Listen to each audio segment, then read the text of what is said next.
The hardest match to make is the executive assistant to the hiring leader. Oh, interesting. Oh my gosh. If ever I have to hire for an executive assistant, that has to be such the right fit, such the right personality. Oh my goodness. It's almost like finding their other spouse, their work spouse.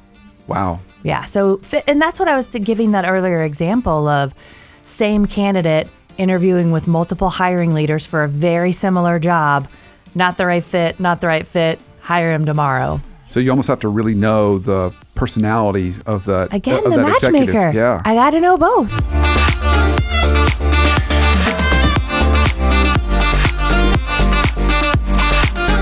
This is the Brandon Smith Show, and of course, I'm your host, Brandon Smith, and the entire purpose of this show is one singular thing, and that is to help you live a life that much more free from dysfunction. So as I'm thinking about 2019 and all the stuff my clients have talked to me about, one of the common themes that keeps coming up over and over again is how freaking hard the labor market is right now. Like how hard it is to find talent. Like talent is just tough. And on top of that, sometimes my clients are saying, hey, and actually I might want to be one of those hard to find nuggets of talent. I want to go out and look around.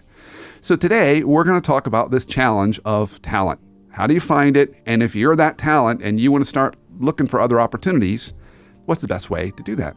And so to help us on this journey, I've got an expert and a good friend, Lori Howell. Lori, good to have you on the show. Thank you. I feel so honored. Isn't it just great to have a microphone in front of you? It's like fun. It's my calling though. Yeah, it is your calling. Yeah, you're probably going to want to have me back. I think you're probably right. You might even want to take that microphone home with you. Most likely. Yeah.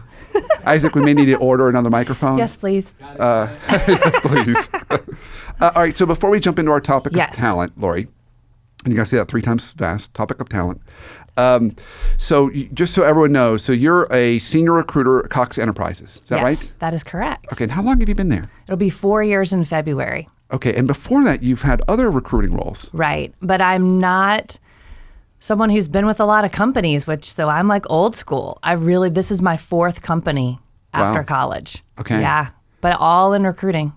Okay, so tell us a little bit about your background before we jump into our topic. What has been your journey? Yeah, so it was actually senior year of college. I took a personnel behavior and management course because my dad said, what are you going to do when you grow up? And I said, I don't know. But that course kind of combined my knowledge of working with people and business, because of course your parents want you to go into business. So I went up to the professor of the class and said, what job do I need to get that's going to combine building relationships with people but working in a business? And he said, well, human resources is probably where you want to go. That's really hard to do right after college. Try to get in with a staffing firm. So I did. Yeah. So I worked for a staffing firm just for 1 year right out of college and then got hired by Arthur Andersen. So I worked in DC for the accounting firm and I did recruiting and training for them. I ended up being with them for 4 years and then went back into staffing, focused on accounting and finance. And so that's really where most of my career has been, either from a staffing perspective or internally now in corporate. Wow. Okay. Yeah. So recruiting your whole career. With a little bit of an emphasis on that finance and accounting space. Yes. Okay. So, all right. So let's talk a little bit about the market today. Yes. It's changed over 20 years. Yeah. So if you think about 2019 and we're rolling into 2020 and the easy or difficulty in terms of finding talent, let's put it on a scale of 1 to 10. Okay, 10 being it's super easy. I can find any talent that I want anywhere. It's a buyer's market. Right. And then maybe on the other side, a 1 being it's really, really hard. It's definitely a seller's market and it's hard to find talent. Where would you put it? So the way we look at it is from a hiring perspective, I would give it a 2 as being extremely difficult for me to find the right talent. From a candidate perspective, it's a 10. So if you are a strong candidate with a great background and you know how to network, you're going to have your pick of jobs. But from an employer perspective, it's really hard. And just to give you an example, we did some research on the accounting and finance side. There are over 200 senior accountant positions posted in the Atlanta area and only 100 people applying. So even if all of those 100 people got a job, we as an employer would only fill half of our positions. Do you know what I mean? Yeah, so half totally. the companies would end up without a person. So it's tough. It's really tough. Wow. Yeah. So do you see that across all levels? Yes. So it doesn't matter if we're talking junior, more senior. It's the seller's market. It's a seller's market, Wow. which will be interesting as we look to 2020 if the economy does slow down a little bit and companies become more static and they're not adding headcount to their payroll. It'll be interesting to see how that will change. Will it become an employer's market again because there will be fewer jobs out there, so the candidates that are looking will have a bigger pool to look for? I don't know. Yeah. I don't know. It's really interesting too, as I work with my clients, they're all dealing with this. Yeah. I've got a client in their space they're in is like an auto shops. Okay. And they're like, yeah, if I'm a mechanic who's just kind of just checking in and checking out, I can't afford to let him go. I need to kind of strengthen him up because there's no other mechanic to hire. That's sad. And then I've got another client on the other end of the spectrum, and he's the CEO of a private equity-backed company, and he's been looking for a CFO. And so far, the search has been going on 4 months. And he said, yeah, he said, for our this role and job, there's not that many people who can do this, that are available. So doesn't matter. Right. Okay. So that's when, as a recruiter, we try to advise the hiring managers that you have to look outside the box. So what you've been hiring before, put those biases aside and start thinking more creatively. That's when you got to say, I know if for my auto position, they have to have auto industry experience. We can't look at someone with outside experience. Well, guess what? Sometimes there are other industries that will translate really well into this role. So let's talk about those. Okay, so I got a question about that. Yes. So commonly in the past, Yes. it would say, well, if you want a director position, you should already be a director somewhere. Right. Is this now a time when if you were a senior manager, you could apply for a director position and Yes. having never done it before? Yes. And they would say, well, that's great. Let's give you that chance. But let me tell you how you do that. You can't just apply. You're going to have to network, and you're going to have to give that recruiter a reason to call you. And then that recruiter is going to have to feel really comfortable about your background so that he or she can sell you to the hiring leader. But we're doing it. We're being creative.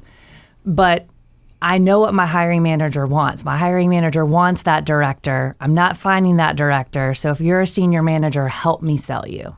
Help me say why you can do this job. So you sit in an interesting spot because you really represent two parties. Yes. You're it's trying interesting. You're like a master negotiator. I mean, that's under my title. It's a master Senior negotiator. recruiter, master negotiator. Yes. Because I think it's important as people are listening to this and they're thinking about applying for a job, Right. that recruiter is there to represent you. Yes. I hope they know that, because people get really upset about, is this recruiter going to present me? Are they going to get me the salary that I want? All of these things. And I want it to be a win-win for both. Otherwise, the candidate's miserable and will quit, and I'm going to have to refill the job. And the hiring leader is miserable, and I'm going to have to refill the job. Yeah. So let's start down this path a little bit. Okay. Let's say someone comes to you and they say, all right, Lori, I think I want to start applying for some new opportunities, maybe at Cox. Right.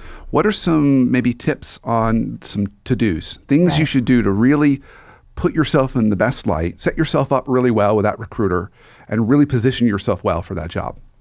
So if you don't have underwater basket weaving skills, don't apply to be an underwater basket weaver.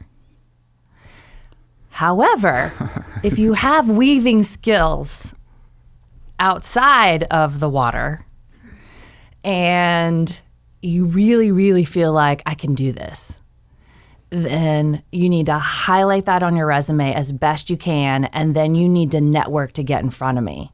Like, don't just apply to the job, connect to me on LinkedIn, connect to someone else in the company on LinkedIn, reach out to your network or maybe know somebody that works there to make sure that we take a look at your resume. But when I see the same candidate applying for 20 different jobs, There's no way you're qualified for all of those 20 jobs, right? Apply for things that are going to be the right fit for you. Okay, so you just gave two really good nuggets there. So the first one is, if you're not a perfect fit, but you've got parts and pieces. Yes. Before just applying blindly, make sure you're connecting with a recruiter and maybe someone else in the company. Yes. So they get to know you a little bit and you can help sell that connection. Definitely. And don't just shotgun it. No.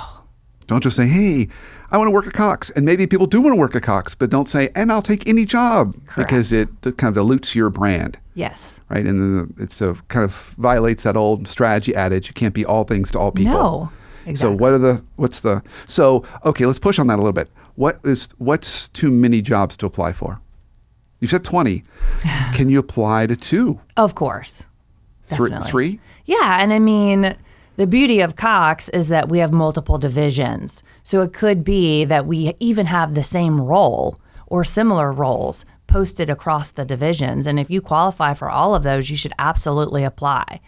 And that's fun for me too. If I have multiple positions open, I will market the same candidate because you are looking for that match.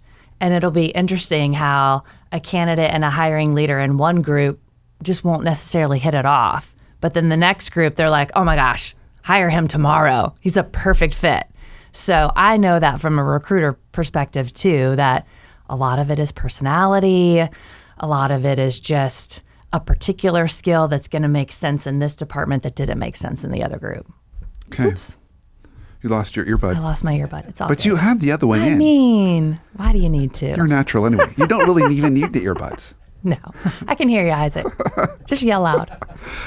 So what's another kind of tip? What's another strategy that, I'm thinking about testing the market. So I also hear this from my clients. So while the market is really tough, Yes. I'm not hearing a lot of super happiness at people's current jobs. Mm-hmm. Not to say that people are unhappy, Right. but I'm hearing people say, gosh, I'm really... They're working I hard. worked hard. I don't feel as, appreciated, or Right. I'm not, and maybe I'm not paid as much as I could make somewhere else. So there's a little bit of this general itchiness to kind of know, what am I worth? Right. Test the field a little bit. Are there any other kind of to-dos that you would recommend people do that either impress you when they come to you this way, or that you see as kind of good best practices? So a couple things.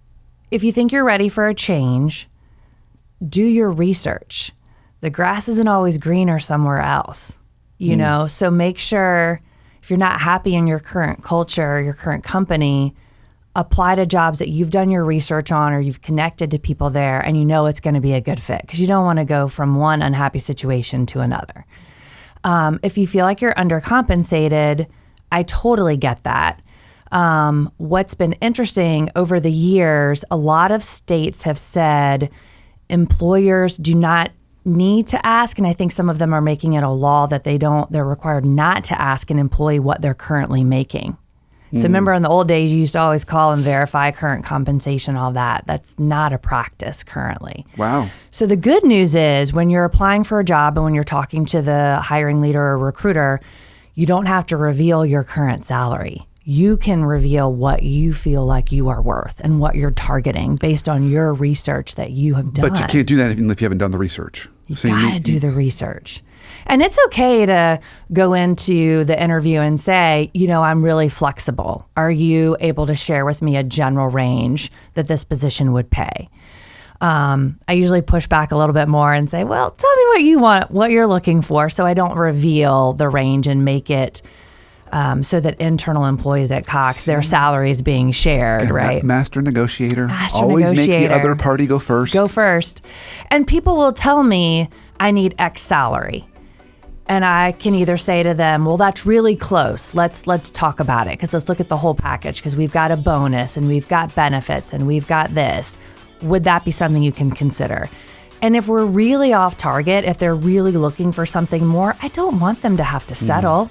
They're leaving because they feel they're undercompensated. Then let's find you a role where you are going to be compensated. And maybe this manager level isn't it, but the senior manager would be perfect. And you do have the years of experience to apply for a senior manager. But it's struggling. It's difficult when a VP applies and says, but I'm willing to take a pay cut to get in here because I know the culture's good and I know the salary will come. But no one wants to hire a VP as a manager that's only going to last for a year. And they're going to be unhappy and they're going to be looking to go. Yeah. So I've got another question for you about salary. It's one that's been on my mind for actually a long time. Okay. And we're going to do it right after break. Okay. So stay tuned. Did you like that? A little tease. We'll be right back. Stay tuned.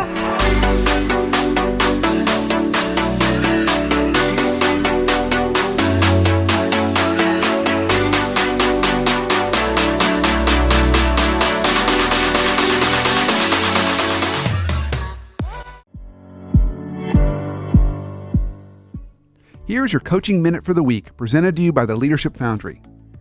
So credibility, as we know, is super, super important. Let's say now you've gotten into a new job. You've either got a new boss or a new team, and you're trying to build credibility really, really quickly right out of the gate. One of the easiest ways to do that is focus on proactive communication. We all do the reactive communication stuff. People text us, IM us, email us, and we respond. Focus on proactive communication, particularly status updates. It's so simple and easy, but it's a great way to provide quick clarity into what you're working on and build credibility. And I find it to be the best way to enhance trust quickly with a new boss. So put on your calendar either every Friday or every Monday, typically the end or beginning of a week, to send to your boss what are maybe those 3 to 5 things you got accomplished during the week, and what are the 3 to 5 things that you're going to work on the next week. And you'll find after about 3 or 4 or 5 weeks of doing that with your new boss, that they'll say, hey, those were really great. You don't need to send those anymore. I really appreciate what you've been up to. So give it a try. It's a quick way to build credibility and enhance trust right out of the gate.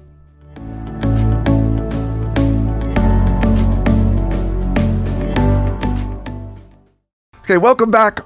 This is the Brandon Smith Show. And of course, I'm your host, Brandon Smith. And today we've been talking about this kind of season of talent, both trying to get great talent, but also if we want to go out and shop around a little bit, look for new opportunities, how's the best way to do that? And so I've had my good friend and recruiting expert, Lori Howell, on the show. So Lori, right before the break, we were talking about compensation. Right.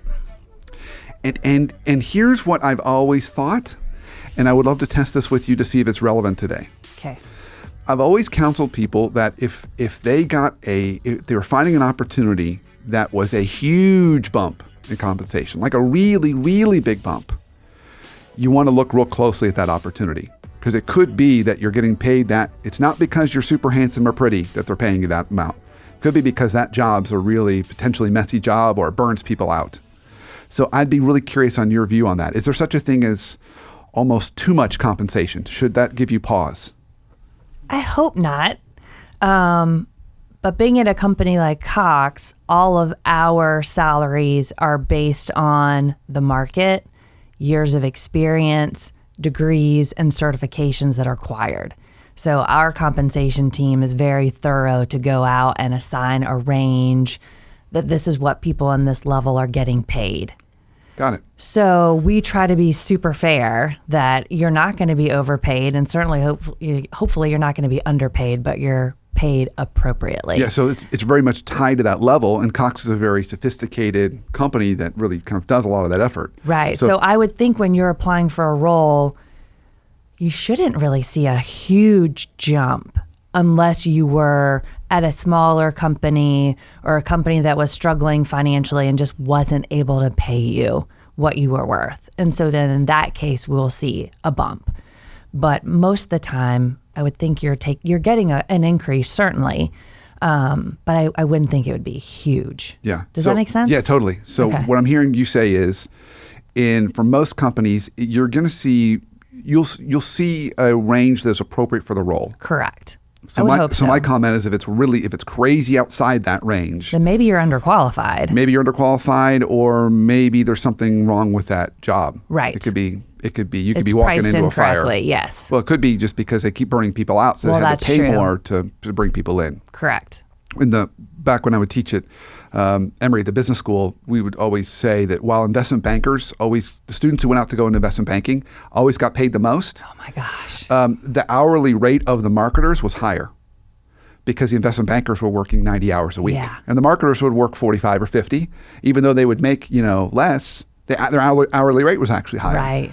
So, while all that shiny compensation was great, a lot of the investment bankers, I would have students come back and say, yeah, I remember leaving my office in New York at 4 a.m. in a taxi, crying to go back to my apartment to shower for 2 hours, shower and maybe close my eyes for an hour, and then go back into the office. No. Like that was my summer. Now we do get some good people in corporate that are ready for that change, that life change. Get me out of these crazy hour jobs. Get me out of this consulting role where I'm traveling 5 days a week. Yeah, that's tough. Yeah. So anything else that you would recommend people do in terms of putting their best foot forward when they're trying to apply or look for roles? So my new pet peeve, I'll try not to vent. I don't understand why you would not do any research on the company or the role before interviewing. Like, I get it that you're ready to make a change and you're applying to a couple of different jobs, but if you've applied to a job, a recruiter's reached out to you and said, let's schedule a time to talk about this job, why wouldn't you take some time and do some research? How do you even know this is a job that you want? How do you know that this company is going to be the right fit for you? And so it's really interesting for all levels, senior managers, directors. No, I don't really know a lot about your company. Really? Wow. Do you know anything? Okay, my favorite, I interviewed a research analyst last week. Her whole job is to do research and analysis. She could not name one brand under Cox Automotive. And at the end of the conversation, at the end of the interview, she's like, Lori, I'm so embarrassed. I cannot believe I could not think of a brand. And I was kind of joking, but kind of serious. I'm like, you applied for a research job. Like, I kind of thought you had done your research. So yeah, like that's my new thing. Like, imagine, especially as the market changes, if we get into 2020 and it's going to be even harder for candidates to find good positions. Yeah. If I'm interviewing equally talented people that have very similar backgrounds and skill sets, and one really knows my company and has done research and is passionate about the company and the role, I mean, I'm going to be a little bit more excited about putting that person in front of the hiring manager. Yeah. Okay. So I want to take us down this path a little bit more. And then in a minute, we're going to flip and talk about all the no-nos, things you shouldn't do. Oh, sorry. Because that's a really good one. But it points me down an interesting path that I think would be helpful. If you were to give someone the best tips on preparation, what should you prepare before you start to talk to that recruiter? So we know one is research the company. Yes. What else? What are other things that they should have prepared before they talk to you? Well, I think they should research the compensation so that we can have a strong conversation about that. I think that they should read the job description and ask questions about it. You know, what jumped out at them? What didn't make sense to them? And if they haven't put accomplishments on their resume, then have those ready to talk to me about. Because my favorite question is, what did you do different in this past role? You know, what process improvement were you a part of? What project did you get tapped on the shoulder because, hey, we see you as a subject matter expert. We want you to lead this initiative. So have strong examples of things that you've done. People have that prepared.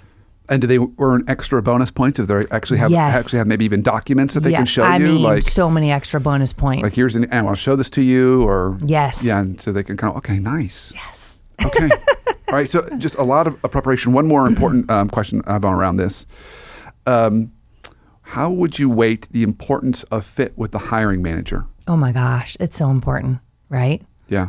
I mean, you're going to spend over 40 hours. You know, the hardest match to make is the executive assistant to the hiring leader. Oh, interesting. Oh my gosh. If ever I have to hire for an executive assistant, I mean, that has to be such the right fit, such the right personality. Oh my goodness. It's almost like finding their other spouse, their work spouse. Wow. Yeah. So, and that's what I was giving that earlier example of same candidate interviewing with multiple hiring leaders for a very similar job. Not the right fit, hire him tomorrow. So you almost have to really know the personality of the matchmaker. Yeah, I got to know both. All right, so let's go to the other side of the coin. Okay. Any kind of big no-nos, things that you would say, yeah, this would be a deal breaker. You start to bring this up in an interview, the interview's going to stop. Or you make this misstep, it's going to pull you out of the running. Answer the question and stay focused. You know, I'm sorry, what were we talking about? I missed. Can you repeat that? Realize that time is valuable for the recruiter and the hiring manager. So I don't need to know your life story. I don't need to know all of the details of that project. Stay focused, answer the question. Be enthusiastic, be authentic, but try not to go down the rabbit hole. So kind of a concise, focused answer, bring some energy Yes. and enthusiasm, and recognize that everyone's time is valuable. Yes. When I put you on mute and start walking around the office, not a good sign. Not that that's ever happened. No, in theory. In theory. If that was to happen. Right.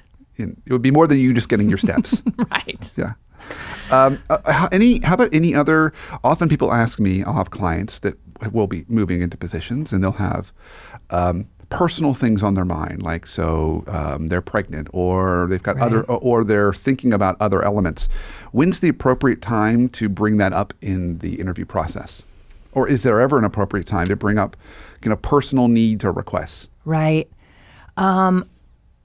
It depends on what it is, but I would try to get through a majority of the process before you bring it up, because you don't want to bring it up too early and then not get an opportunity to learn, turns out this thing that I was worried about, I am going to have flexibility with. Got it. So I would try to get all the information that you can before revealing that. Okay. So just kind of feel it out, depending on what it is. I mean, if you have a great relationship with a recruiter and you want to go ahead and share that right away, but I would try to at least meet with the hiring manager, learn as much as you can about the job first. So we're getting close to close, but I have one last question. Okay. Is there any questions in your career that you've got that were completely off-putting deal breakers? Like, hey, would love to know what I'm making something up. How you feel about 8 weeks of vacation or something crazy. Bringing my dog to work. I don't know. I know, right? How come I can't think of those? But you haven't had any of those? Oh, I'm sure I have. Well, is it okay if my twin sister comes and does the job when I'm not available? The question actually wasn't asked, but it happened. Really? Yeah, that was a good one. They're like, the job's getting done, but not exactly the same. We're not exactly sure what happened. Yeah, she sent in her twin sister to do the job. I know that's not what you asked, but that was like the first thing that jumped in my head. But people will definitely ask right away about how much vacation can I have and when can I work from home and, when can I look for the next promotion? Like, you don't need to be asking those in the initial interview. It seems Cool like, your jets. It seems like you would want to do that when you've kind of mutually fallen in love. Yes. And then you start to work out those details to make it fit for your life. Absolutely. Versus make it about your life first. Right. You haven't even gotten the job yet. Yeah. Yeah. Okay. Lori, this was awesome. Okay, so I ask all my guests this question at the very end of the show. Okay. What's one life hack you have for us to help us live a life more free from dysfunction, personally or professionally? Well, I think you have to, I know this is like a hot button right now, but I think self-care. My husband will tell you that you have to put on your oxygen mask and take care of yourself before you can help other people. As a mom and a wife, I don't normally live that way, right? I want to help everyone else first. But I have made exercise, and eating right a priority for me because it helps me feel better. It gives time to myself. I'm a better wife. I'm a better mom. I'm a heck of a lot better employee. So self-care, finding that time. Finding that time, whatever it is for you. And for you, how many days a week is that? Every day. Is it every day? Well, that's what you need. That's what I need. That's what I need. That's great. Yeah. Okay. Fantastic. Lori, awesome. Thank you, Brandon. So if people want to learn more about you, more about Cox, whatever, where can they go? Definitely on Cox Enterprises website, they can find me, or my LinkedIn is Lori Howell. And Lori spelled Lori. Lori. Yes, Because you can spell lots of PGH. ways. I But mean, your you but your could. way of spelling it Is the right way. Is the right way. Yes. I was going to say the best way, but you're Well, right. Both. Both. Yeah. Thank you, Brandon. My pleasure, Lori. All right. And thank you for listening and watching the show. Of course, stay tuned every week while we drop a new show, all about helping you live your life more free from dysfunction. And if you're not listening on iTunes, why aren't you? Check it out and rate, review, and subscribe on iTunes so other folks can learn more about the show and we can grow our tribe. So until our next show, have a great week and an awesome life.